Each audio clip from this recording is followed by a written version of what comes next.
Hello, everybody. Sorry about that little delay there, just had to sort a couple of things out, but we should be good to go now. Welcome along to round 11 of the AOR Hype Energy F3 League. Now, much has changed since the last F3 race, which was broadcasted a few weeks ago now. Most of the drivers are different for a start. The Drivers' Championship has been almost entirely reset, and the commentary and streams will now be brought to you by myself, Jacob Hancox. Those are the main changes I can think of. There's been quite a lot of things that have gone on. Today, we are going to be at the Hockenheimring for the German Grand Prix for a race which will be very revealing about our new field of drivers. We're going to see how these guys stack up in comparison to one another. As things stand, Andinator is actually the championship leader at the moment, though he only has 40 championship points, as everyone who was above him in the championship has been moved to a different tier. So, this effectively means that the driver's title could go to any one of the drivers in the field, and it's pretty much all to play for. We have, I think, a full grid of drivers today as well at the Hockenheimring, so without lights, much further... 5 lights, and we are underway here in Hockenheim. Looks like a poor start for Shelik. He's really bogged down off the line, but meanwhile, up at the front, it's a great start for Race Monster. Carbon Fiber already flying. That was a Mercedes and a McLaren. I think that was Ripson and Wazza having contact towards the middle of the field there, and already Carbon Fiber going flying. I think it was off of Wazza's car. He's losing some positions. Meanwhile, it is Race Monster in first position, who has held on to his lead nicely, using those soft tyres to his advantage to out-drag the Red Bull off of the line. Bolash Kevin still in third, and Beaker has improved to fourth ahead of his teammate there, starting also on the soft tyres. He was always going to have a bit of an advantage.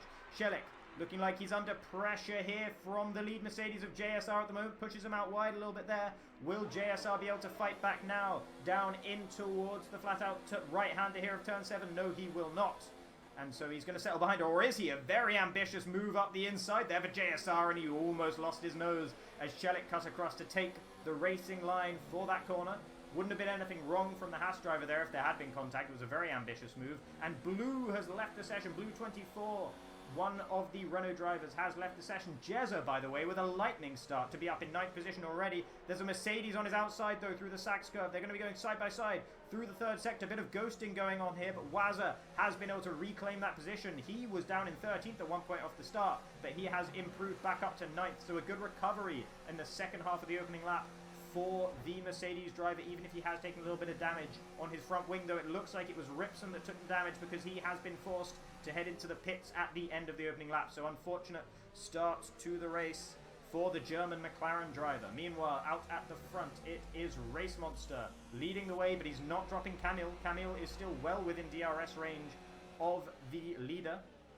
And that is good news for him because he will not want to let Race Monster get away while he has the tyre advantage. Looks like JSR and Sisson are going side by side. Sisson going around the outside of the hairpin here, and he's looking to out-drag the Mercedes down towards turn 7. It looks like he's got the move done. Good stuff from the Alfa Romeo. He'll go defensive into turn 8 as well. We won't see another ambitious move in there from JSR like we saw last lap, and it is Sisson that moves himself up into 6th position there in the Alfa Romeo. Good stuff from the German in the Italian car, defending his heart out here, making sure that he can hold on to his second position for now. He'll have to go defensive into Mirabeau once again. There is the ghosted car of Salty up ahead. Nesseli's pretty close to them. He goes deep into Mirabeau. Surely, Skatey's opportunity right now around the outside of Lowe's hairpin. Can he hold it? He just needs to make sure he is still alongside him into turn 7. Now he has the inside line, and look at Thompson fighting it back. Still side by side through Portier now. Which one of them is it going to be? It is Skatey who's ahead, but ELZKBL might be the one to take the most advantage here as he's got a better run. He's got a better run than Thompson. He doesn't brave it out, though. He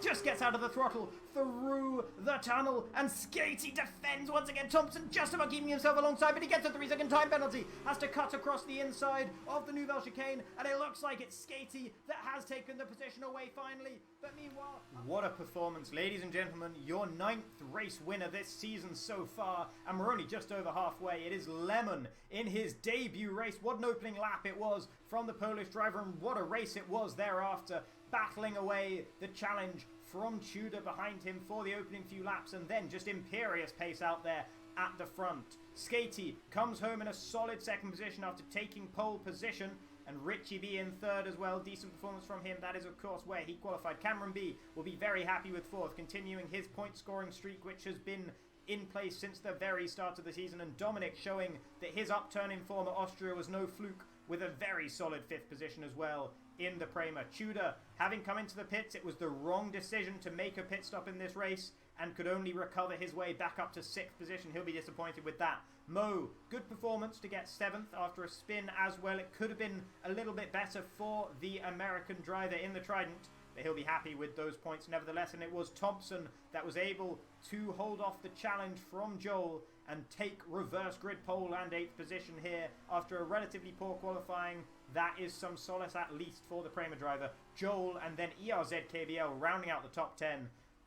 He will not be happy with that indeed. He was just about able to hold off Steph. There was only 1/10 between them as they headed over the line, but ERZKBL will not be consoled by that one bit. He knew that this was his opportunity to build a lead in the championship from Heiko, and at the moment he's only building. Go, 5 lights on, and it's the Prema of Thompson leading away from pole position. Solid start from him, but it looks like Mo will be challenging him into turn 1. No, the Prema looks like he's going to be comfortably ahead. Oh no, and they collide, and Mo's round, and someone else's round as well. That's Tudor round. I said he was going to be the most likely to take this race win, and that was a commentator's curse if I've ever seen it. He's gone round. Thompson, Skatey, Tudor, Mo, and Lemon. A lot of big hitters have all felt the brunt of that opening collision there. Some of them innocent bystanders. Mo with a 10-second time penalty for exceeding track limits as well. You've got to say it looked like that was Mo's fault going into turn 1 there. Just got a little bit too hot and went into the side of Thompson, and it's cost so many of the drivers here. But it's Dominic leading the way. It's the other Prema that has usurped the pole position of his teammate now. Up into 1st he goes. What can he do from there? Richie B in 2nd, and ERZKBL from 10th on the grid is up into 3rd. I said it was going to be a question of damage limitation for ERZKBL, but he is really in a solid position to try and win this race all of a sudden now. And he...